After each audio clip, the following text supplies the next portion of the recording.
Hello, and welcome to the People Shakespeare Project and our third ShakesCheer event, Twelfth Night Abridged. My name is Laura Howell, and I am the Executive Artistic Director of the People's Shakespeare Project. We are so happy you're joining us this evening for this live production. And as it is live, anything can happen. Just know that our fabulous tech team will step in if required and fix whatever needs fixing in no time, I promise. And because we can't talk to you after the show, I do hope you will communicate with us through our Facebook page or through email. We would love to read your comments to know how you liked it or didn't like it, which we hope is not the case. But the importance of communication is never overrated, so please do chime in.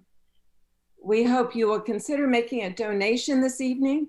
And please know that all monies donated will be shared equally with Lancaster's own nonprofit, Milagro House, which is a temporary home for women and their children as these amazing mothers work to complete their education and find meaningful careers. Now, please enjoy Twelfth Night, Abridged.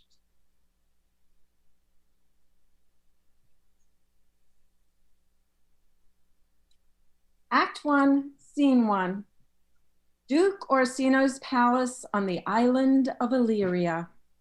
Come away, death, and in sad cypress let me be laid.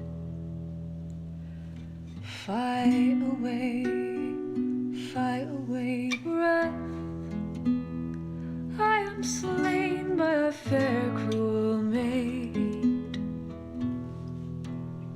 If music be the food of love, play on. Give me excess of it that, surfeiting that appetite might sicken and so die. That strain again, it had a dying fall. Enough, no more. 'Tis not so sweet now as it was before. Oh, when mine eyes did see Olivia first, methought she purged the air of pestilence, and my desires, like fell and cruel hounds, ere since pursue me. Duke Orsino is desperately in love with the Lady Olivia. However, Olivia is in mourning for the death of her father and brother and has vowed to remain veiled and secluded from the world for a period of 7 years. All of the Duke's protestations are of no use. Away before me to sweet beds of flowers, love's thoughts lie rich when canopied with bowers. Scene 2. On a deserted beach on the island of Illyria. What country, friend, is this? This is Illyria, lady. What should I do in Illyria? My brother, he's in Elysium. Perchance he is not drowned. What think you, Captain? It is perchance that you yourself were saved. Assure yourself, after our ship did split, when you most poor number saved with you, hung in our driving boat, I saw your brother, most provident in peril, bind himself to a strong mast that lived upon the sea. Knowest thou this country? I, madam, well, for I was bred and born not 3 hours' travel from this very place. Who governs here? A noble duke, in honor, in nature, as in name. What is his name? Orsino. Orsino. I've heard my father name it. He was a bachelor then. And so is now, or was so very late, for but a month, and then 'twas fresh in murmur that he did seek the love of fair Olivia. What's she? A virtuous maid, the daughter of a count that died some 12 months since. Then, leaving her in the protection of his son, her brother, who also shortly died. For whose dear love, they say, she hath abjured the sight and company of men. I prithee, and I'll pay thee bounteously. Conceal me what I am. I'll serve this duke. Thou shalt present me as an eunuch to him. It may be worth thy pains, for I can sing and speak to him in many sorts of music that will allow me very well his worth. What else mayhap to time I will commit, only shape thou thy silence to my wit. Be you his eunuch, and your mute I'll be, when my tongue blabs and let mine eyes not see. I thank thee. Lead me on. Scene 3, at the Lady Olivia's house. What a plague means my niece to take the death of her brother thus? I am sure cares an enemy to life. By my troth, Sir Toby, you must come in earlier nights. Your cousin, my lady, takes great exceptions to your ill hours. Why, let her accept before accepted. You must confine yourself within the modest limits of order. That quaffing and drinking will undo you. I heard my lady talk of it yesterday, and of a foolish knight that you brought in one night here to be her wooer. Who, Sir Andrew Ague-Cheek? Aye, he. Why, he has 3,000 ducats a year. Aye, but he'll have but a year in all these ducats. He's a very fool and a prodigal. Fie that you'll say so. Give me that. And besides that he's a fool, he's a great quarreler, and but that he hath a gift of a coward to allay the gust he hath in quarreling, 'tis thought among the prudent that he would quickly have the gift of a grave. By this hand they are scoundrels and subtractors that say so of him. Who are they? They that add, moreover, he's drunk nightly in your company. With drinking health to my niece, I'll drink to her as long as there is a passage in my throat, and drink in Illyria. What wench? Oh, here comes Sir Andrew Ague-Face. Sir Toby Belch! How now, Sir Toby Belch? Sweet Sir Andrew! God bless you, fair shrew. And you too, sir. Accost, Sir Andrew, accost. What's that? My niece's chambermaid. A good mistress accost. I desire better acquaintance. My name is Mary, sir. Good mistress Mary accost. Oh, you mistake, knight. Accost is front her, board her, woo her, assail her. Oh, fare you well, gentlemen. Oh, and now let part so, Sir Andrew, would thou mightst never draw sword again. And you part so, mistress, I would I might never draw sword again. Fair lady, do you think you have fools in hand? Sir, I have not you by the hand. Oh, knight, when did I see thee so put down? Never in your life, I think.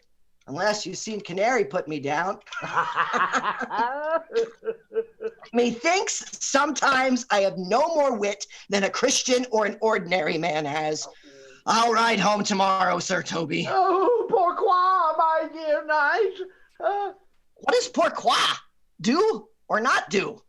Oh, I would I had bestowed that time in the tongues that I have in fencing, dancing, and bear baiting. Oh, had I but followed the arts. Then hadst thou had an excellent head of hair, and I hope to see a hussif take thee between her legs and spin it off.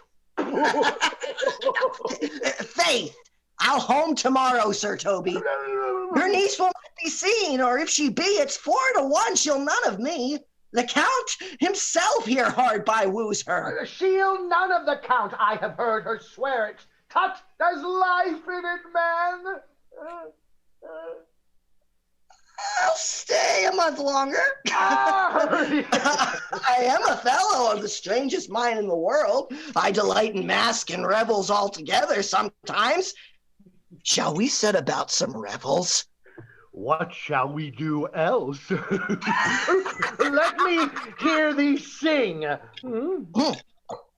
La la la la la la la. Higher. Higher. La la la la la la la. Excellent. Scene 4. We are back at the Duke's palace. Viola is now taken on the identity of a boy, Cesario, and become the Duke's servant. Cesario, thou knowest no less but all. I have unclasped to thee the book even of my secret soul. Therefore, good youth, address thy gate unto her. Be not denied access. Stand at her doors and tell them there thy fixed foot shall grow till thou have audience. Sure, my noble lord, if she be so abandoned to her sorrow as it is spoke, she never will admit me. Be clamorous and leap all civil bounds rather than make unprofited return. Say I do speak with her, my lord, what then? Oh, then unfold the passion of my love. I know thy constellation is right apt for this affair. Prosper well in this, and thou shalt live as freely as thy lord. I'll do my best to woo your lady. Yet a barful strife, whoe'er I woo, myself would be his wife. Scene 5. Back to Olivia's house and Mariah admonishing Feste, Olivia's fool.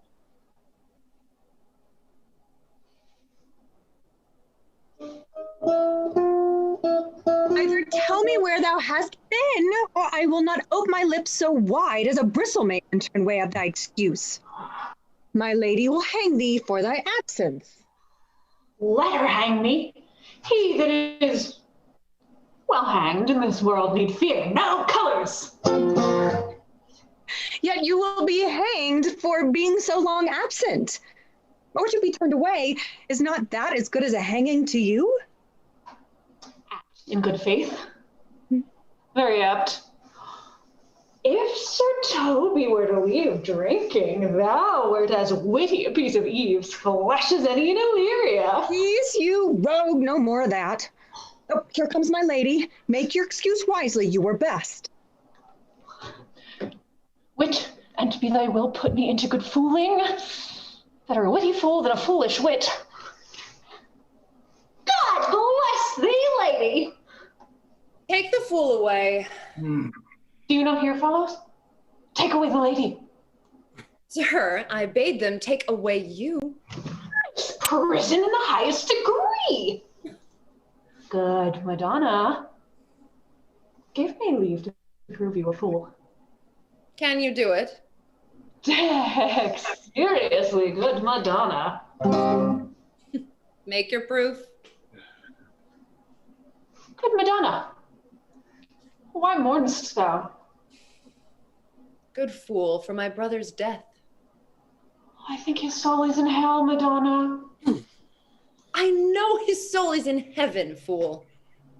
The more fool, Madonna, to mourn for your brother's soul being in heaven. Take away the fool, gentlemen. What think you of this fool, Malvolio? Doth he not mend?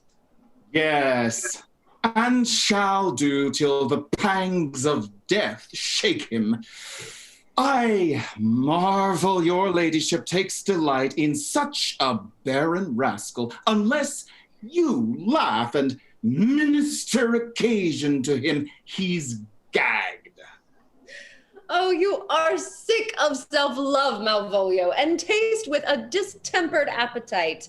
To be generous, guiltless, and of free disposition is to take those things for bird bolts that you deem cannon bullets. Thou speakst well of fools. Madam, there is at the gate a young gentleman much desires to speak with you. From the Count Orsino, is it? I know not, madam. 'Tis a fair young man, and well attended. Who of my people hold him in delay? Sir Toby, madam, your kinsman. Fetch him off, I pray you. He speaks nothing but madman. Fie on him. Go you, Malvolio. If it be a suit from the Count, I am sick or not at home, what you will to dismiss it. Now you see, sir, how your fooling grows old and people dislike it. Thou hast spoke for us, Madonna, as if thy eldest son should be a fool, whose skull Jove cram with brains, for here comes one of thy kin has a most weak pia mater. Oh, by mine honor, half drunk. What is he at the gate, cousin? A gentleman? A gentleman? What gentleman? It is a gentleman here. A plague, all these pickle herrings. How now, son? Good, Sir Toby. And cousin, how have you come so early by this lethargy? Lechery? I defy lechery. There's one at the gate. Aye, Mary, what is he? Let him be the devil and he will, I care not. What's a drunken man like, fool? Like a drowned man, a fool, and a madman. One draft above heat makes him a fool, the second mads him, and the third drowns him. Whoa. Go thou and seek the crowner, and let him sit on my cuz, for he's in the 3rd degree of drink. He is drowned. Go look after him. He is but mad yet, Madonna, and the fool shall look to the madman. Madam, yon young fellow swears he will speak with you. I told him you were sick. He takes on him to understand so much, and therefore comes to speak with you. I told him you were asleep. He seems to have a foreknowledge of that too, and therefore comes to speak with you. What is to be said to him, lady? He's fortified against any denial. Tell him he shall not speak with me. Has been told so, and he says he'll stand at your door like a post, but he'll speak with you. What kind of man is he? Why, of mankind? What manner of man? A very ill manner. He'll speak with you, will you or no? Of what personage and years is he? Not yet old enough for a man, nor young enough for a boy. He is very well favored, and he speaks very shrewishly. One would think his mother's milk were scarce out of him. Let him approach. Call him my gentlewoman. Gentlewoman, my lady calls. Give me my veil. I'll put it o'er my face. We'll once more hear Orsino's embassy. The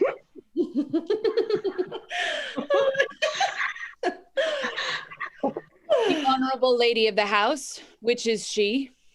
Oh, speak to me. I shall answer for her. Your will.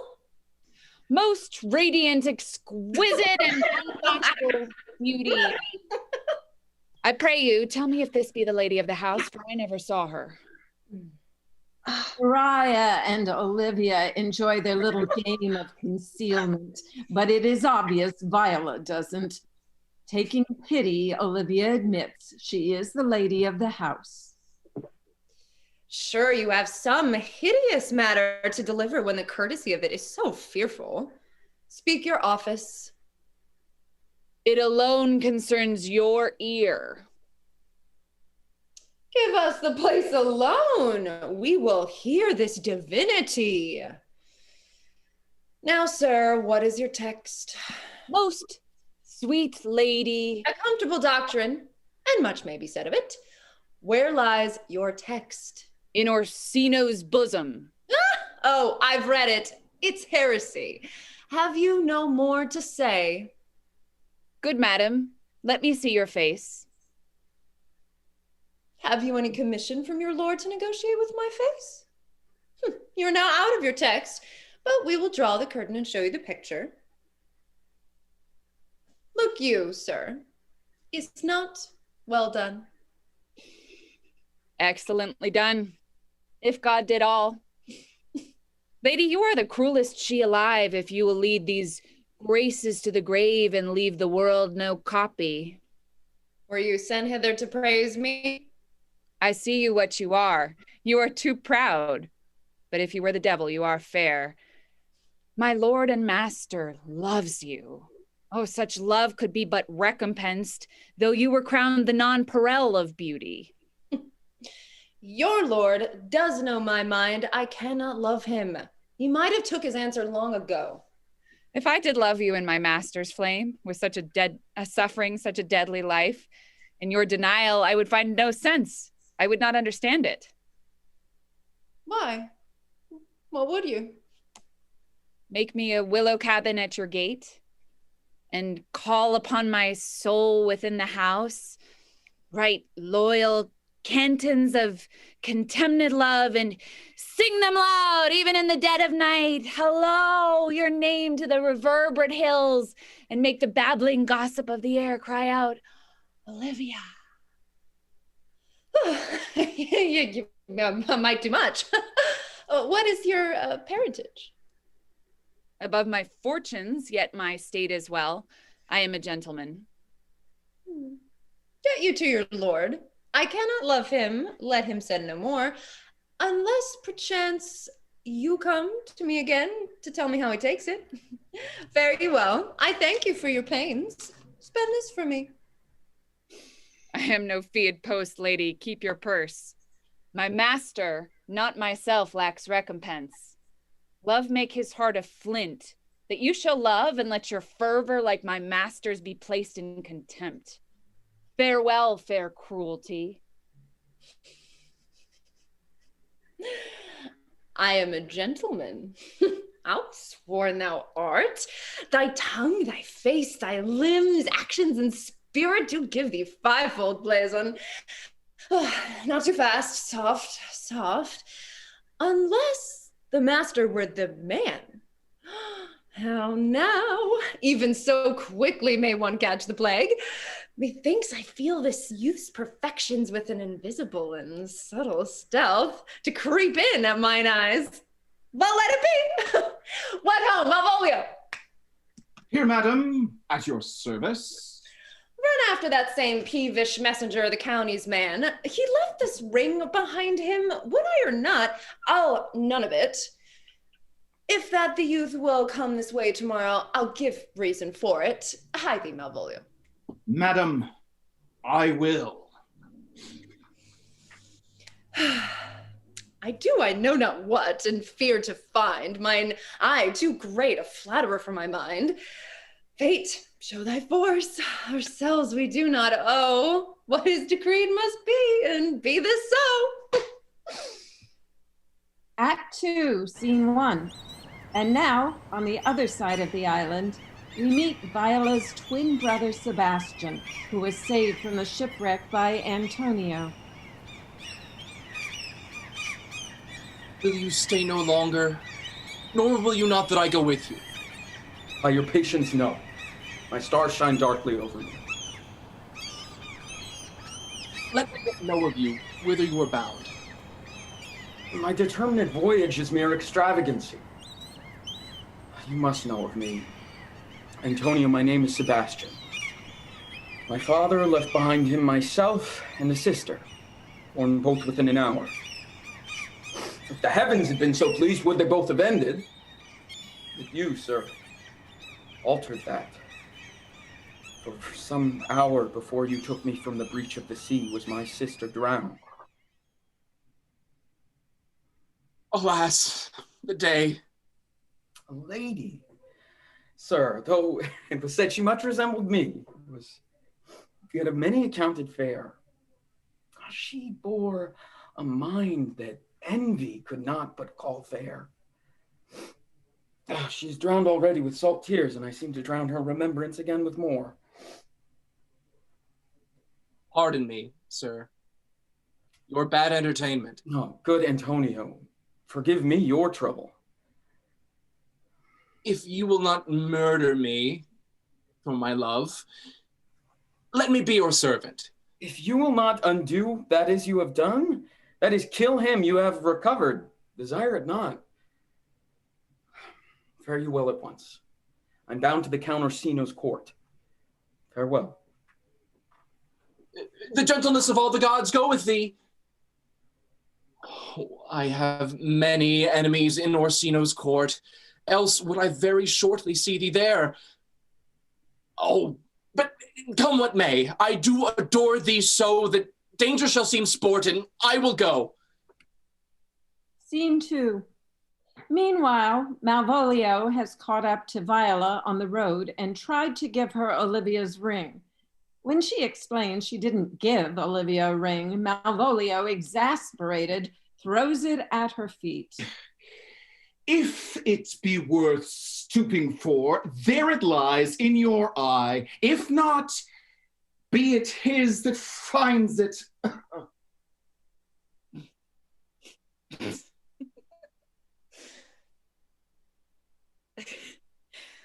I left no ring with her. What means this lady? Fortune forbid my outside have not charmed her. She made good view of me. Indeed, so much that methought her eyes had lost her tongue, for she did speak in starts distractedly. Oh, she loves me sure. Oh, if it be so as 'tis, poor lady, she were better love a dream. How will this badge? My master loves her dearly, and I, poor monster, fond as much on him, and she, mistaken, seems to dote on me. What will become of this? Oh, time, thou must untangle this, not I. It is too hard a knot for me to untie. Scene 3. It is very late at night in Olivia's parlor. Toby and Andrew have been drinking a lot. Approach, Sir Andrew. Not to be abed after midnight is to be up betimes. Nay, by my troth, I know not. But I know to be up late is to be up late. A false conclusion. To be up after midnight and to go to bed then is early, so that to go to bed after midnight is to go to bed betimes.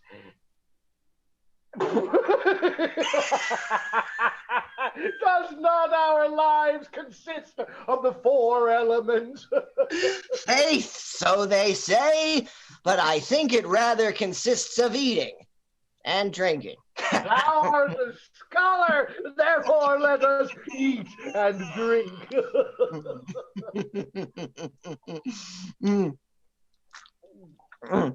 Oh, here comes the fool in faith. Oh, welcome, Excellent. Now a song. Would you have a love song? Or a song of good life? A love song. I care not for good life.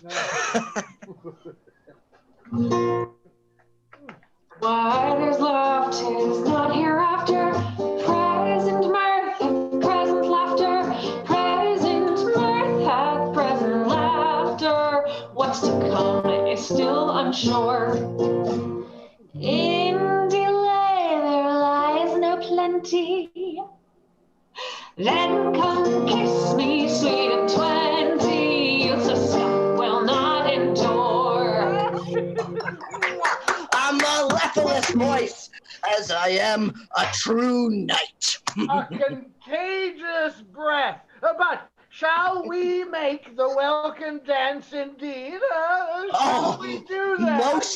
Most certain. Let our catch be thou knave.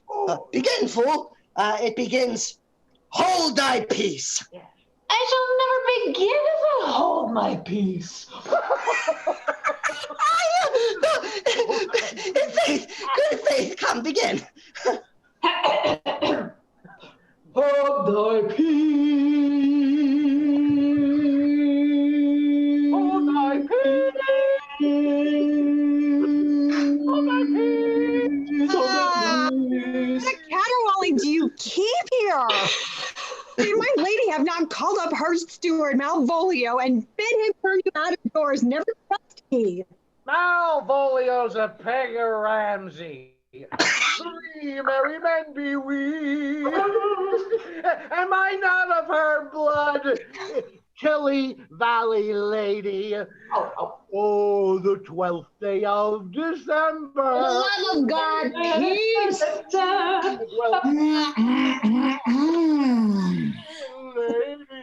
My masters, are you mad? Or what are you? Have you no manners, wit, nor honesty, that you gabble like tinkers at this time of night? Do ye make an alehouse of my lady's house? Is there no respect of person, place, nor time in you? Are you? He did keep time, sir, in our singing. Snack up! Sir Toby, I must be round with you. My lady bade me tell you that though she harbors you as her kinsman, she is nothing ally to your disorders. If you can separate yourself and your misdemeanors, you are welcome to the house. If not, and it would please you to take leave of her, she is very willing to bid you farewell. Farewell, dear hearts, for I must needs be gone. Hey, good Sir Toby. His eyes do show his days are almost done. Even so. But I will never die. Sir Toby, there you lie. This is much credit to you. Shall I bid him go? What, and if you do? Shall I bid him go and spare not? Oh, no, you dare not. Out of tune, sir! You lie. Art any more than a steward? Dost thou think because thou art virtuous there shall be no more cakes and ale? A stoop of wine, Maria! Mistress Mary, if you prized my lady's favor at anything more than contempt, you would not give means for this uncivil rule. She shall know of it by this hand.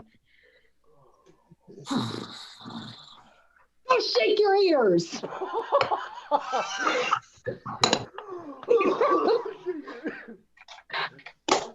For Monsieur Malvolio, let me alone with him. If I do not gull him and make him a common recreation, do not think I have wit enough to lie straight in my bed. I know I can do it. An affectioned ass, the best persuaded of himself, so crammed as he thinks with excellencies, that it is his grounds of faith that all that look on him love him. And on that vice in him will my revenge find notable cause to work. What wilt thou do? Maria hatches a plan. She will write a love letter forged in Olivia's hand and make Malvolio believe that his mistress Olivia is in love with him. Twill be admirable. Lord Royal, I warn you. I will plant you to where he shall find the letter. Observe his construction of it. For this night, to bed, and dream on the event. Farewell. Before me, she is a good wench. She's a beagle, true bred, and one that adores me. What of that? I was adored once too.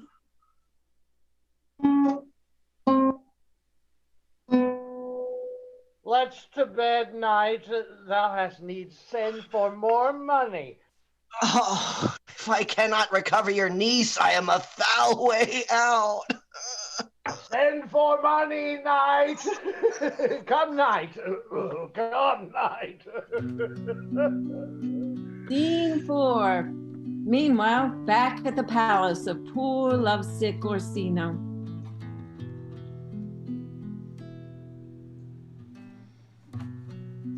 Get thee to yon same sovereign cruelty. But if she cannot love you, sir. I cannot be so answered. Sooth, but you must. Say that some lady, as perhaps there is, hath for your love as great a pang of heart as you have for Olivia. You cannot love her. You tell her so. Must she not then be answered?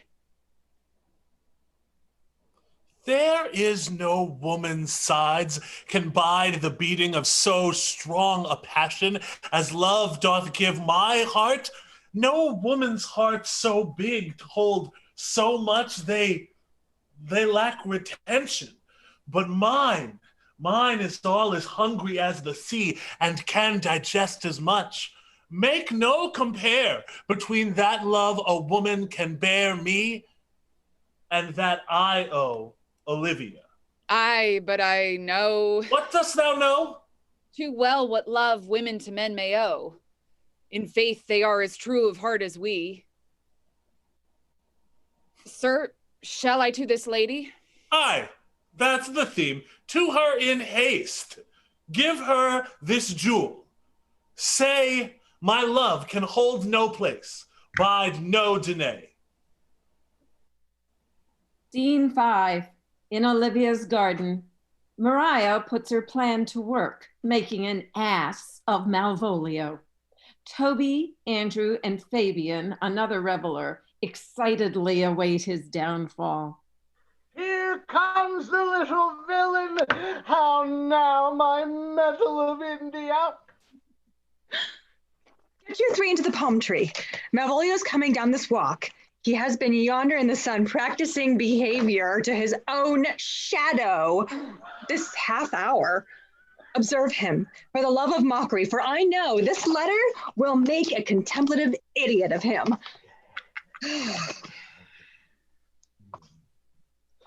Lie thou there. For here comes the trout that must be caught with tickling.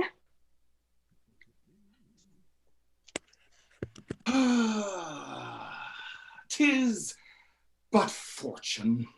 All is fortune.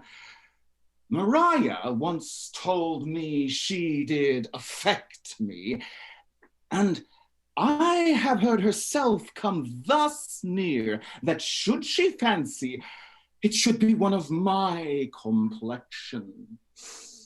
What should I think on't? Here's an overweening rogue. Oh, peace! Contemplation makes a rare peacock of him. Slight, I could so beat the rogue. Peace, I say. To be Count Malvolio. Ah, rogue! Ah, pistol him! Pistol him! Having been 3 months married to her, sitting in my state.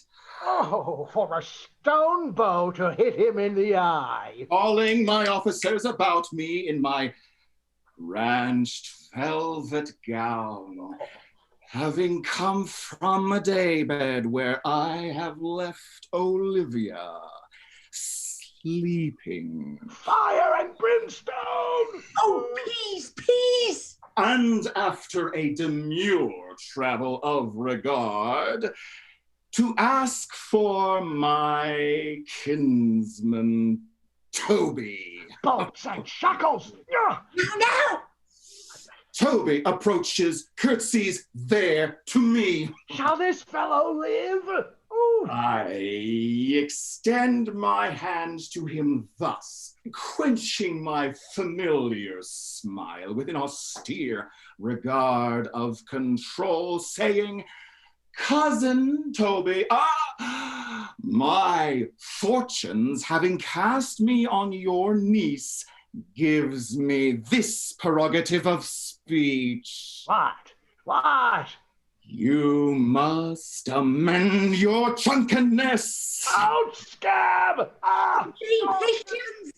Besides, you waste the treasure of your time with a foolish knight. That's me, I warrant you. One Sir Andrew. Ooh. Well, I knew it was I, for many do call me fool. What employment have we here? Now is the woodcock near the gin. By my life, this is my lady's hand. To the unknown beloved, this and my good wishes. Her very phrase is soft. To whom should this be? As Malvolio reads the supposed love letter out loud, he grows more and more excited to our eavesdropper's delight. This wins him! Leave her alone! If this fall into thy hand, revolve.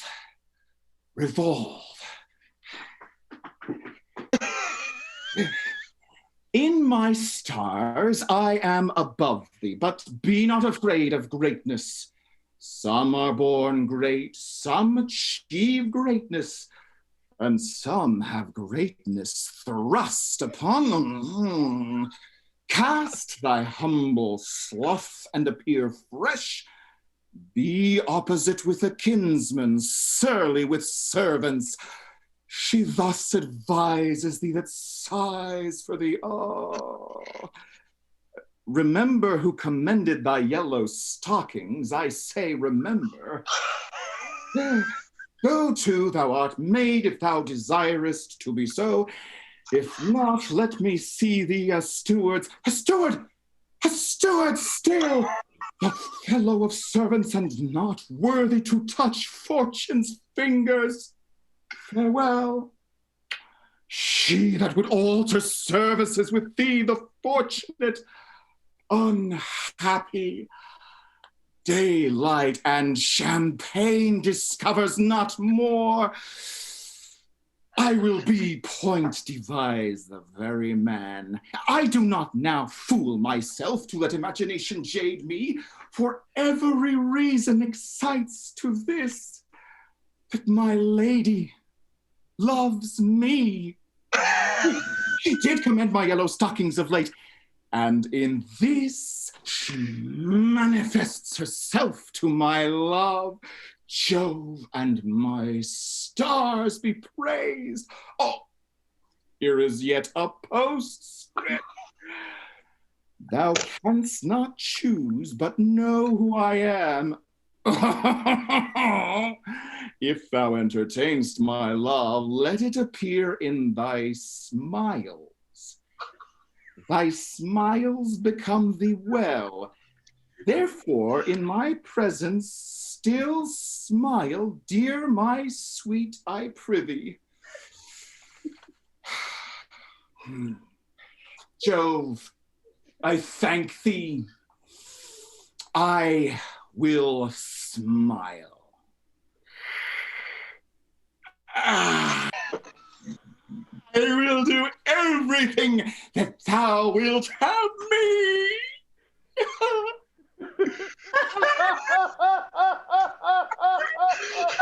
Not give my part of this sport for a pension of millions. I could marry this wench for this device. So could I too. No other dowry with her, but such another jest. Nor I neither. Oh, here comes my noble gull catcher. Oh, nay, but say true, does it work upon him? Why, thou hast put him in such a dream that when the image of it leaves him, he must run mad.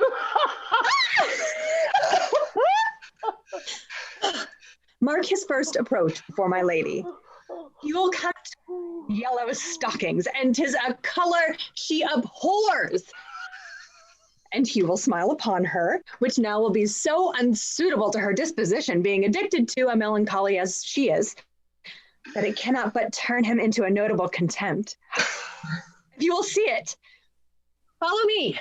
To the gates of Tartar, thou most excellent devil of wit. I'll make one too. Act 3, Scene 1. At both Olivia's and the Duke's request, Viola returns to Olivia's home. Art not thou the Lady Olivia's fool? Indeed, sir. The Lady Olivia has no folly. She will keep no fool, sir, till she be married. I saw thee late at the Count Orsino's. Foolery, sir, does walk about the orb like the sun. It shines everywhere. My lady is within, sir. I will consider them once you come. Who you are and what you would are out of my welkin.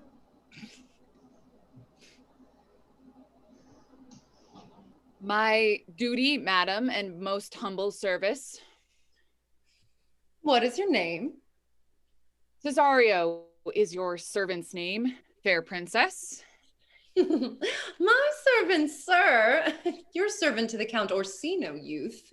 And he is yours, and his must needs be yours. Madam, I come to wet your gentle thoughts on his behalf. Oh, by your leave, I pray you.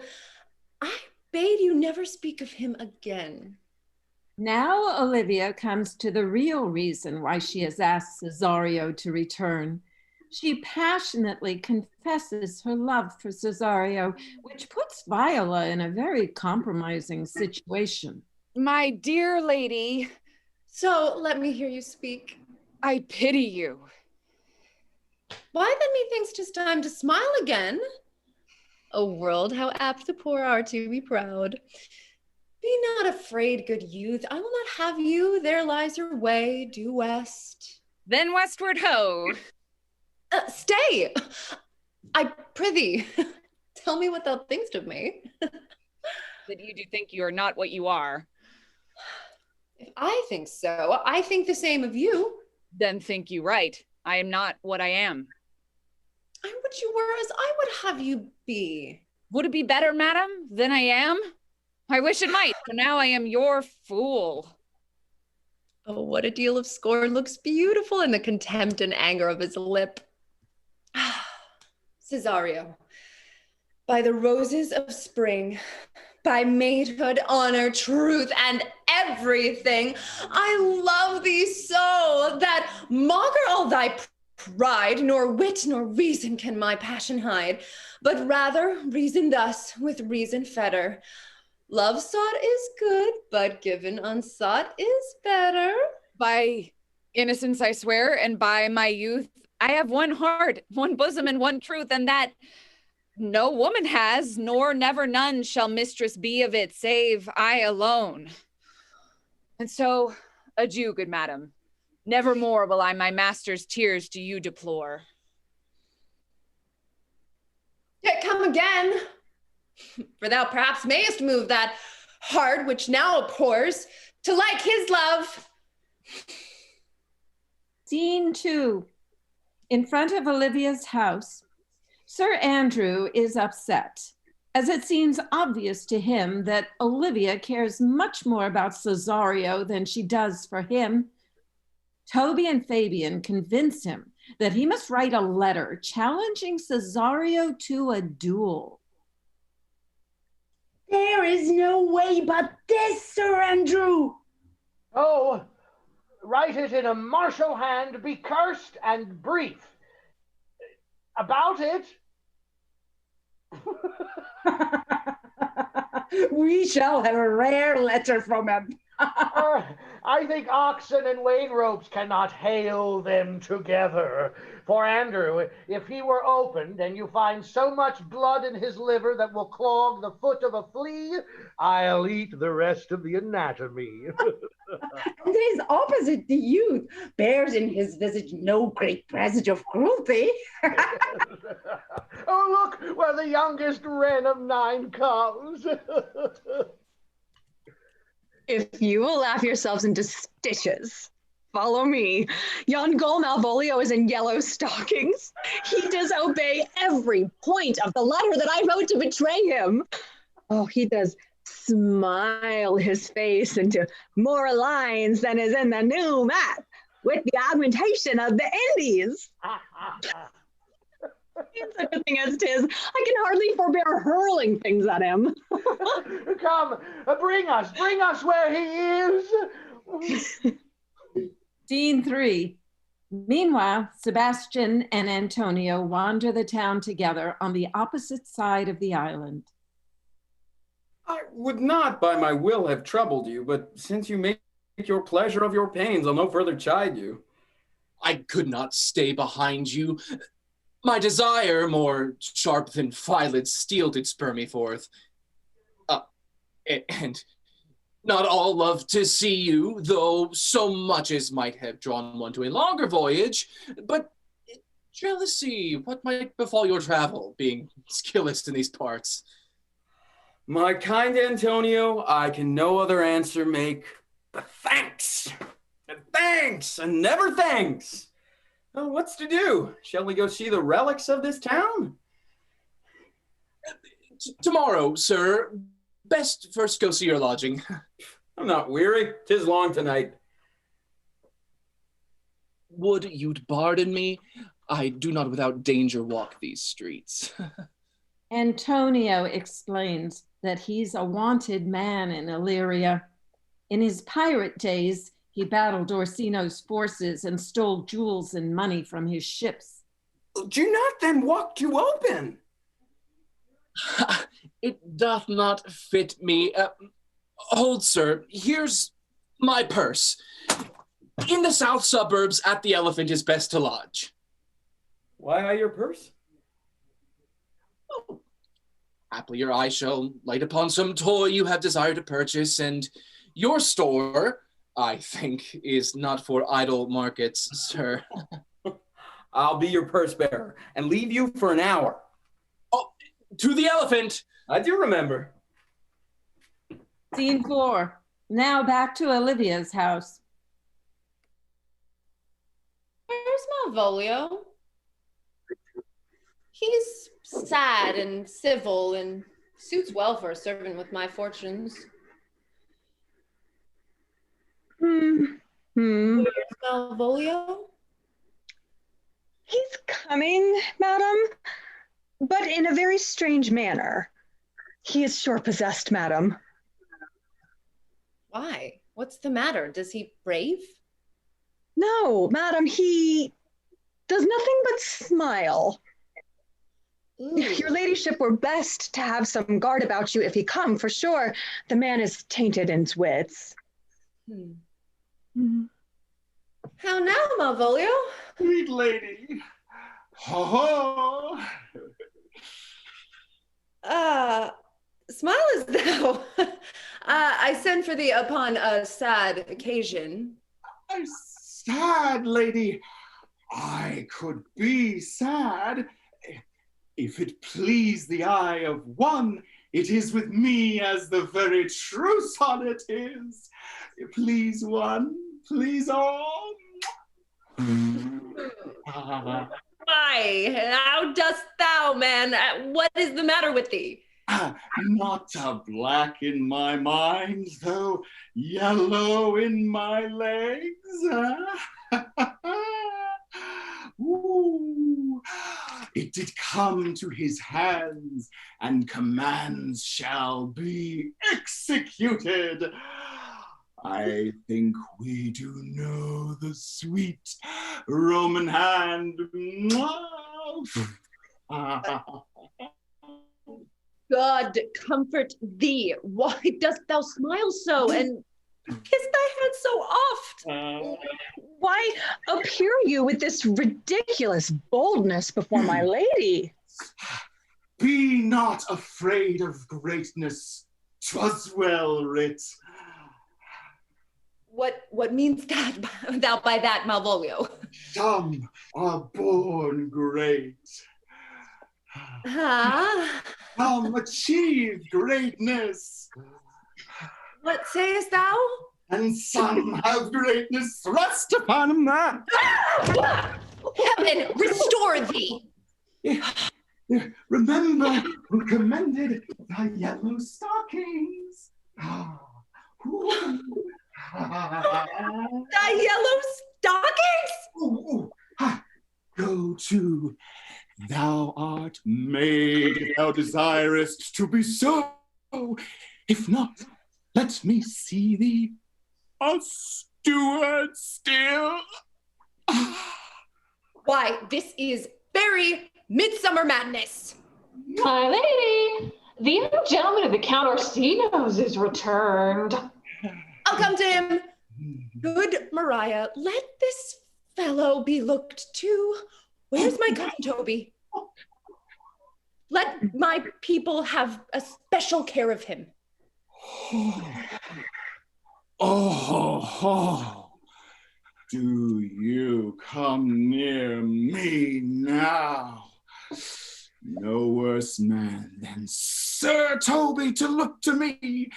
And when she went away now, let this fellow be looked to. Fellow, not Malvolio, nor after my degree, but fellow. Oh, well, what can be said? Jove, not I, is the doer of this, and he is to be thanked. Which way is he in the name of sanctity? If all the devils of hell be drawn in little, yet I'll speak to him. Here he is, here he is. How is it with you, sir? How's it with you, man? Go off.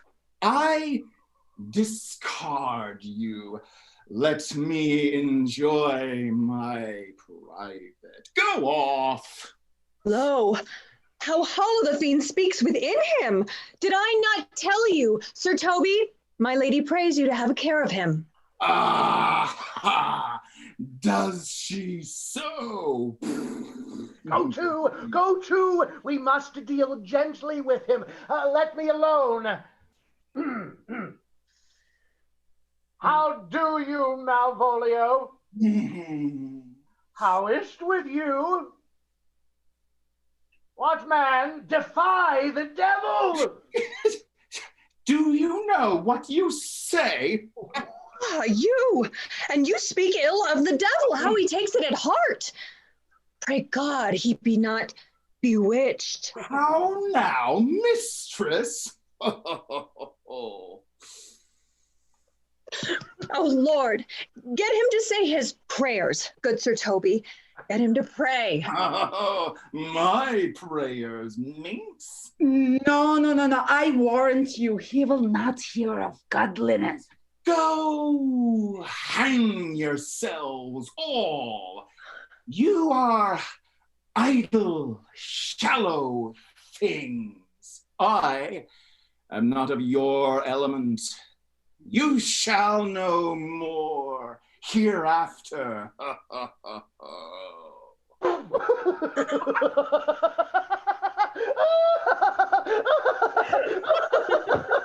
It's possible. If this were played upon a stage now, I would condemn it as an improbable fiction. Why, we shall make him mad indeed. Well, the house will be the quieter. Come, we'll have him in a dark room and bound. My niece is already in the belief that he's mad. We may carry it thus for our pleasure and his penance, till our very pastime prompt us to have mercy on him. But see. More matter for a May morning. Here's the challenge. Read it. I warrant there's vinegar and pepper in it. Is it so saucy? I ist. Do but read. Give me. Youth, whatsoever thou art but a scurvy fellow. Good and valiant. Toby and Fabian try to keep a straight face as Toby reads Sir Andrew's very convoluted challenge to Cesario, and in conclusion, Fare thee well, and God have mercy upon one of our souls. He may have mercy upon mine, but my hope is better, and so look to thyself, thy friend, as thou usest him, and thy sworn enemy, Andrew Aguecheek. Ha ha! If this letter move him not, his legs cannot. I'll give it him. We have verification for it. He is now in some commerce with my lady, and will by and by depart. Ooh, go, Sir Andrew, so soon as ever thou seest him, draw, and as thou drawest, swear horrible. Nay, let me alone for swearing. Toby and Fabian know that neither one of these two, Andrew or Cesario, are either capable of nor eager for a fight. But for sheer entertainment value, this duel is impossible to pass up. Here he comes with your knees. Give them way till he take leave, and presently after him. I will meditate the while upon some horrid message for a challenge. I have said too much unto a heart of stone, and laid mine honor too on cherry on't. With the same behavior that your passion bears goes on my master's griefs. What shall you ask of me that I'll deny? Nothing but this, your true love for my master. How with mine honor may I give him that which I have given to you? I will acquit you. Well, come again tomorrow. Fare thee well. A fiend like thee might bear my soul to hell. Gentlemen, God save thee. And you, sir? That defense thou hast, betake thee to it. Of what nature the wrongs are thou hast done him, I know not. But thy interceptor, bloody as the hunter, attends thee at the orchard end. You mistake, sir. I am sure no man hath any quarrel to me. You'll find it otherwise, I assure you.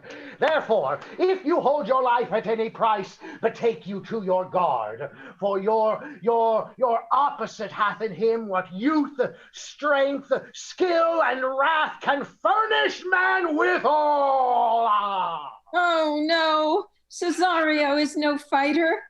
Fabian makes sure Cesario stays put while Toby goes to fetch Sir Andrew. Pray you, sir, do you know of this matter? I know the knight is incensed against you, but nothing of the circumstance more. I beseech you, what manner of man is he? He is indeed most skillful and bloody and fatal opposite that you could have possibly have found in any part of Illyria. But I will make your peace with him, if I can. I shall be much bound to you for it. I am one that had rather go with Sir Priest than Sir Knight.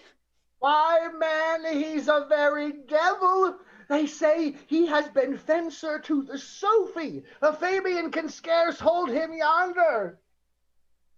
Oh, plague on it. And I thought he'd been valiant and so cunning in fence, I'd have seen him damned ere I'd have challenged him. I'll make the motion. Stand here and make a good show on't. I have persuaded him. The youth's a devil.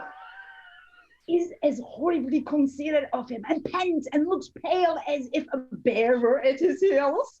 Pray God defend me. A little thing would make me tell them how much I lack of a man. Come, Sir Andrew, there's no remedy. Come on, to it. Oh, pray God he keep his oath! I do assure you 'tis against my will. Okay. Closer. Get closer. Now swing at it. Oh, that's a good boy. Here you are. Yeah. No, one more time. Swing at him again. There, that's Put up your sword. Gentlemen have done offense. I take the fault on me. If you offend him, I for him defy you. You, sir? Why? What are you? One, sir, that for his love dares yet do more than you have heard him brag to you he will. Nay, then, if you be an undertaker, I am for you. Oh, good sir, Toby. Hold, here comes the officer. I'll be with you anon.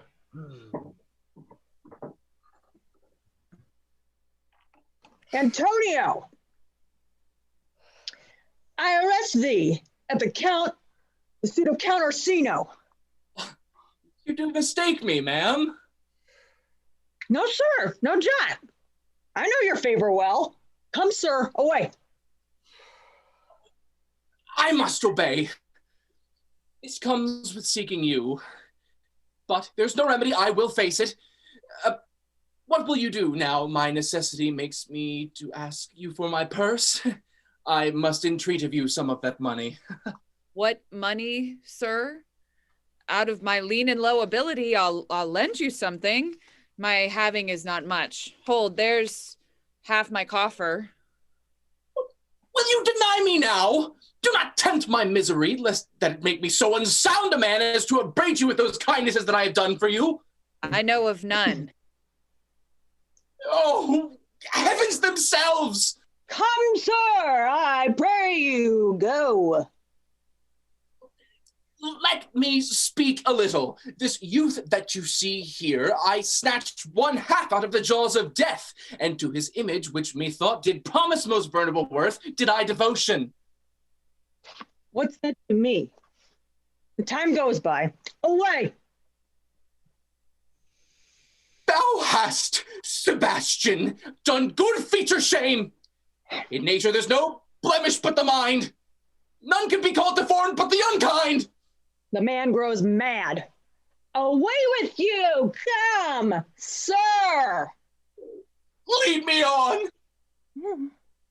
Methinks his words do from such passion fly that he believes himself. So do not I. Prove true, imagination, oh, prove true that I, dear brother, be now ta'en for you. He named Sebastian.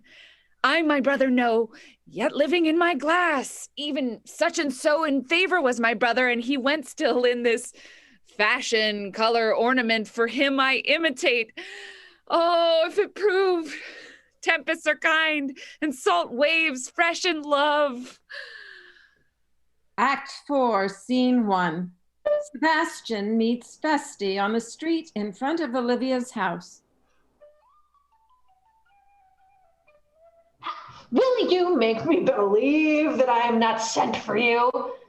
Go to. Thou art a foolish fellow. Let me be clear of thee. No, I do not know you. Nor am I not sent to by my lady to bid you come to speak to her. Nor your name is not Master Cesario. Nor this is not my nose neither. Ah! Nothing that is so is so. I prithee, foolish Greek, vent thy folly somewhere else. Thou knowest not me. Vent my folly. Vent my folly.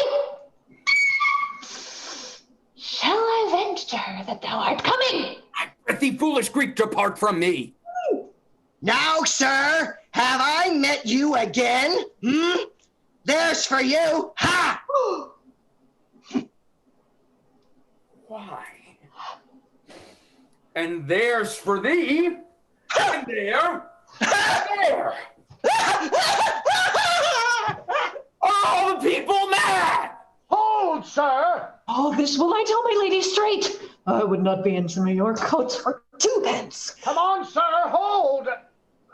Go, my hand.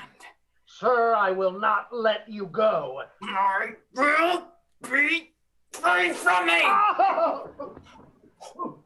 What wouldst thou do now? Huh? What? Nay, then, I must have an ounce or two of this malapert blood from you. Come on, little boy. Hold, Toby! On thy life, I charge thee, hold! Madam! Will it ever be thus? Ungracious wretch, fit for the mountains and the barbarous caves, out of my sight!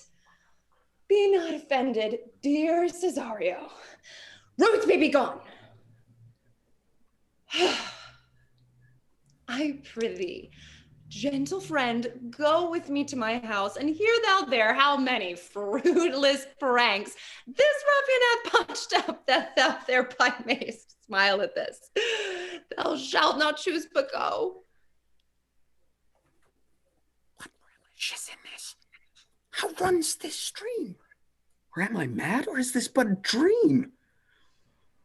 Oh, let fancy still my sense in Lethe steep. If it be thus to dream, then let me sleep. Nay, come, I prithee. Thou wouldst be ruled by me? Madam, I will. Oh, say so. So be. Dean 2. Meanwhile, Malvolio has been bound and locked in a dark prison with the hopes that he will regain his wits there.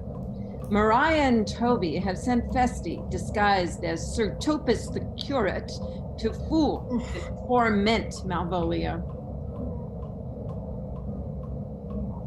What ho, I say? Peace in this prison. Who calls there? Sir Topus the curate, who comes to visit Malvolio. The lunatic. Sir Topus, good Sir Topus, go to my lady. Oh, hyperbolical fiend, how vexest thou this man? Talk'st thou of nothing but of ladies? Sir Topus, never was man thus wronged. Good Sir Topus, do not think that I am mad, as they have laid me here in hideous darkness. Fie, thou dishonest Satan! Sayest thou this house is dark? As hell, Sir Topus. Bad man, thou errest! I say there is no darkness but ignorance. I say this house is dark as ignorance, though ignorance were as dark as hell. I am no more mad than you are. Fie, thou dishonest Satan! No. Remain thou still in darkness. No, Sir Topus. Oh, Sir Topus. Oh.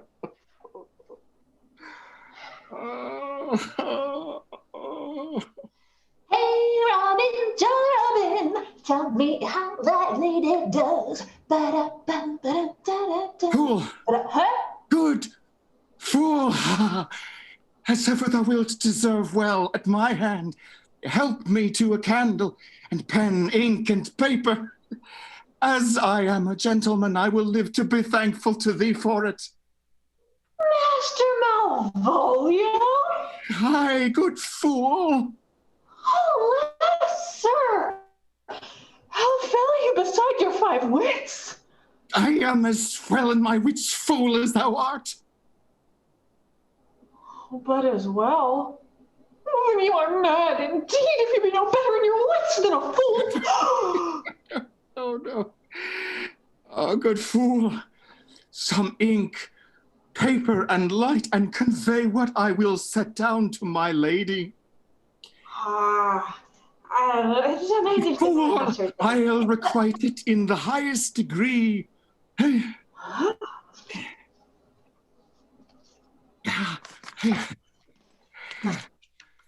that's why she's so proud of she loves. Oh, here. She loves. Are you taking forever? Pretty. Be gone, huh?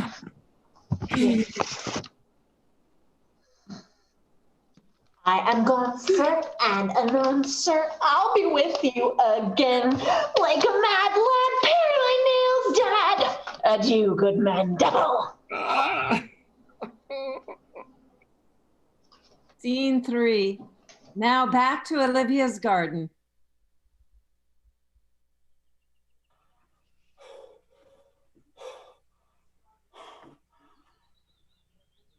This is the air. That is the glorious sun. This pearl she gave me. I do see it and feel it. And it is wonder that enwraps me thus. It is not madness. Where's Antonio then? I could not find him at the Elephant. His counsel now might do me golden service. For though my soul disputes well with my sense, that there might be some error in this, and no madness, yet doth this accident and flood of fortune so far exceed all instance, all discourse, that I'm ready to distrust mine eyes and wrangle with my reason that persuades me to any other conclusion, but that I am mad. Or else the lady's mad. Yet if it were so, she could not sway her house, command her followers with such a smooth, discreet, and stable bearing, as I perceive she does. There's something in it that's deceivable. Oh, but here the lady comes. Blame not this haste of mine, if you mean well. Now go with me into the chantry by, and with the holy priest. There, before him, plight me the full assurance of your faith, that my most jealous soul and too doubtful soul may live at peace. What do you say? I'll to the holy priest and go with you. And having sworn truth ever will be true. I'll lead the way, and the heavens so shine that they may fairly note this act of mine. Act 5, Scene 1, outside Olivia's house. I know thee well. How dost thou, good fellow? Truly, sir? The better for my foes and the worse for my friends. Just the contrary, the better for thy friends. No, sir, the worse. How can that be? Marry, sir, they praise me and make an ass of me. Now my friends tell me, or my foes rather, tell me plainly I am an ass. So that by my foes, sir, I profit in the knowledge of myself. By my friends I am abused. Why, this is excellent. If you will let your lady know I am here to speak with her, and bring her along with you, you may awake my bounty further. Marry, sir, lullaby to your bounty till I come again. I will awake it anon. Here comes the man, sir, that did rescue me. That face of his I do remember well, yet when I saw it last, it was besmeared as black as Vulcan in the smoke of war. Orsino, this is that Antonio, that Phoenix, and her freight from Candy. In private brabble did we apprehend him. Kindness, sir, drew on my side, but in conclusion put strange speech upon me. I know not what 'twas but distraction. Notable pirate, thou saltwater thief, what foolish boldness brought thee to our mercies? Orsino, noble sir, Antonio never yet was thief or pirate, though I confess on base and ground enough Orsino's enemy. A craft drew me. That most ungrateful boy there by your side, from the rude seas, enraged and foamy mouthed did I redeem. A rack past hope he was. His life I gave him, and did there to add my love without retention or restraint. For his sake did I expose myself into the dangers of this adverse town, true to defend him when he was beset, where, being apprehended, his false cunning taught him to face me out of his acquaintance while one would wink, denied me mine own purse, which I had recommended to his use not half an hour before. How can this be? When came he to this town? Today, my lord, and for 3 months before, both day and night did we keep company. Here comes the Countess. Now heaven walks on earth. But for thee, fellow, thy words are madness. 3 months this youth hath tended upon me. Take him, officer. What would my lord but that he may not have? Cesario, you did not keep promise with me. Madam. Oh, gracious Olivia. What do you say, Cesario? Good lord. My lord would speak, my duty hushes me. If it be to the aught to the old tune, my lord, it is that fat and fulsome to mine ear as howling after music. Still so cruel. Still so constant, lord. What? To perverseness? Oh, what shall I do? Even what it please, my lord, which shall become him. Why should I not? Had I the heart to do it? Kill what I love. But hear me this, since you to non-regardance cast my faith, live you the marble-breasted tyrant still. But this, your minion, whom I know you love, him I will tear out of that cruel eye. Come, boy, with me. My thoughts are ripe in mischief. I'll sacrifice the lamb that I do love to spite a raven's heart within a dove. And I most jocund, apt and willingly, to do you rest 1,000 deaths would die. Where goes Cesario? After him I love, more than I love these eyes, more than my life, more by all mores than e'er I shall love wife. I me detested! How I am beguiled! Hast thou forgot thyself? Is it so long? Come away! Whither, my lord? Cesario, husband, stay! Husband? Husband. Can he that deny? Her husband, sirrah!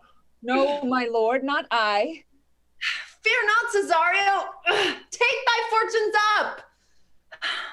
O thou dissembling cub, what wilt thou be when time hath sown a grizzle on thy case? Farewell, and take her, but direct thy feet where thou and I henceforth may never meet. My lord, I do protest. Oh, do not swear. Oh, little faith, though thou hast too much fear. Oh, for the love of God, a surgeon! Send one presently to Sir Toby! What's the matter? Has broke my head across and has given Sir Toby a bloody coxcomb too! Who has done this, Sir Toby? The Count's gentleman, one Cesario. Odds lifelings, there he is. You broke my head for nothing, and that I did, I was set to do by Sir Toby. Why do you speak to me? I never hurt you. If a bloody coxcomb be a hurt, you have hurt me. Here comes Sir Toby halting. You shall hear more. How now, gentlemen? How is it with you? That's all one has hurt me, and there's the end on. Sot, did see Dick Surgeon, Sot? Oh, he's drunk, Sir Toby. An hour gone. His eyes were set at 8 in the morning. I hate a drunken rogue. Who hath made this havoc with them? Get him to bed and let his hurt be looked to. I'm sorry, madam. I've heard your kinsman. You throw a strange regard upon me, and by that I do perceive it hath offended you. One face, one voice, one habit, and two persons. Most wonderful. Do I stand there? I never had a brother, nor can there be that deity in my nature of here and everywhere. I had a sister, whom the blind waves and surges have devoured. If spirits can assume both form and suit, you come to fright us. Were you a woman, as the rest goes even? I should my tears let fall upon thy cheek, and say thrice welcome, drowned Viola. If nothing lets to make us happy both but this, my masculine usurped attire, do not embrace me till each circumstance of place, time, and fortune do cohere and jump that I am Viola. Oh, so it comes, lady, you have been mistook. You would have been contracted to a maid, nor are you therein by my life deceived. You are betrothed to both maid and man. If this be so, as yet the glass seems true, I shall have share in this most happy rack. Boy, thou hast said to me 1,000 times, thou never wouldst love woman like to me. And all those sayings will I overswear. Give me thy hand, and let me see thee in thy woman's weeds. The captain that did bring me first on shore hath my maid's garments. He, upon some action, is now in durance at Malvolio's suit, a gentleman and follower of my lady's. Fetch Malvolio hither. And yet, alas, now I remember me. They say, poor gentleman, he's much distract. How does he, sirrah? Truly, madam, he holds Beelzebub at the stave's end. Has here writ a letter to you? Read it you, sirrah. Oh. By the Lord, madam, you wrong me, and the world shall know it. Though you have put me in the darkness, yet have I the benefit of my senses as well as your ladyship. I have your own letter that induced me to the semblance. Think of me as you please. I leave my duty a little unthought of and speak out of my injury. The medley used, Malvolio. This savors not much of distraction. See him delivered, Fabian. Bring him hither. My lord, so please you, these things further thought on, to think me as well a sister as a wife? Madam, I am most apt to embrace your offer. Your master quits you, and for your service done him, here is my hand. You are from this day henceforth your master's mistress. A sister? You're she. Oh, now Malvolio. Madam, you have done me wrong. Notorious wrong. Have I, Malvolio? No. Lady, you have. Pray you, peruse that letter. Malvolio still has the forged love letter from Olivia and shows it to her, proving he is not mad, that he was simply following her directions. You must not now deny it is your hand. Alas, Malvolio, this is not my writing, but out of question, 'tis Mariah's hand. And now I do bethink me, it was she. First told me thou was mad, then came in smiling. Alas, poor fool, how they baffled thee. Why, some are born great, some achieve greatness, and some have greatness thrown upon them. And thus the whirligig of time brings in his revenges. I'll be revenged on the whole pack of you. He hath been most notoriously abused. Pursue him and entreat him to a peace. Cesario, come, for so you shall be while you are a man, but when in other habits you are seen, Orsino's mistress and his fancy's queen.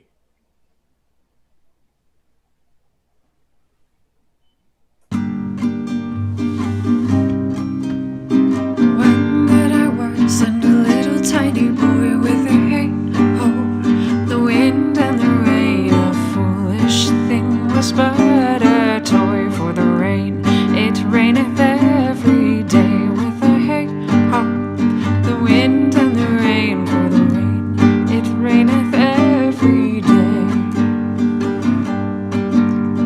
When I came last to wife with a hey-ho, the wind and the rain, by swaggering could I never thrive for the rain. It raineth every day with a hey-ho, the wind and the rain for the rain. It raineth every day. When I came unto my beds with a hey-ho, the wind and the rain, tosspot still had drunken heads for the rain. It raineth every day with a hey-ho, the wind and the rain for the rain. It raineth every day. A great while ago the world begun with a hey-ho, the wind and the rain. But that's all one, our play is done, and we'll strive to please you every day with a hey-ho, the wind and the rain for the rain. It raineth every day. Ooh, yes, it rains. Hey, hey, hey. Oh, oh, oh. It's raining, yeah.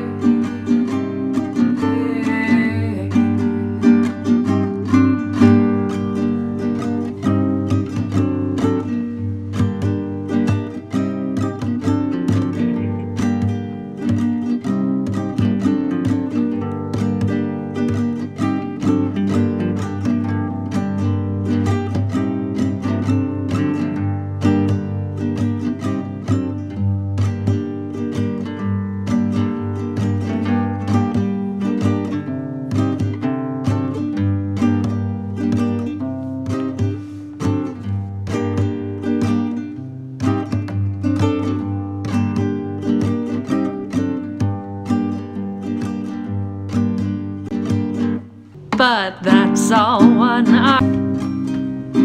When that I was and a little tiny boy with a hey-ho, the wind and the rain, a foolish thing was but a toy for the rain. It raineth every day with a hey-ho, the wind and the rain for the rain. It raineth every day. When I came last to wife with a hey-ho, the wind and the rain, by swaggering could I never thrive for the rain. It raineth every day with a hey-ho, the wind and the rain for the rain. It raineth every day. When I came unto my beds with a hey-ho, the wind and the rain, tosspot still had drunken heads for the rain. It raineth every day with a hey-ho, the wind and the rain for the rain. It raineth every day. A great while ago the world begun with a hey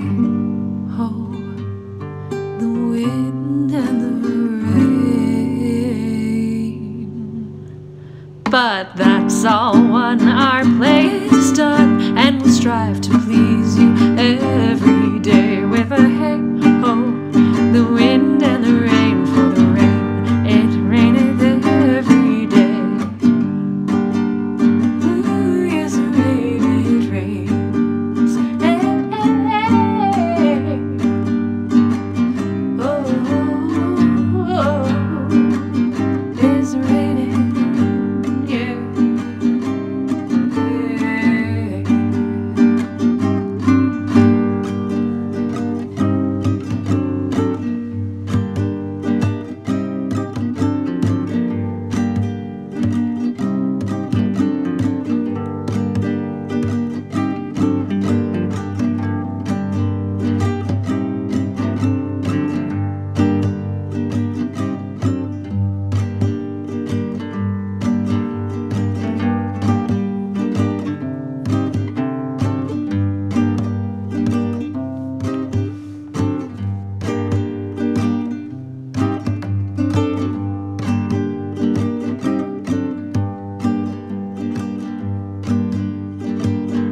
But that's all one, our play is done, and we'll strive to please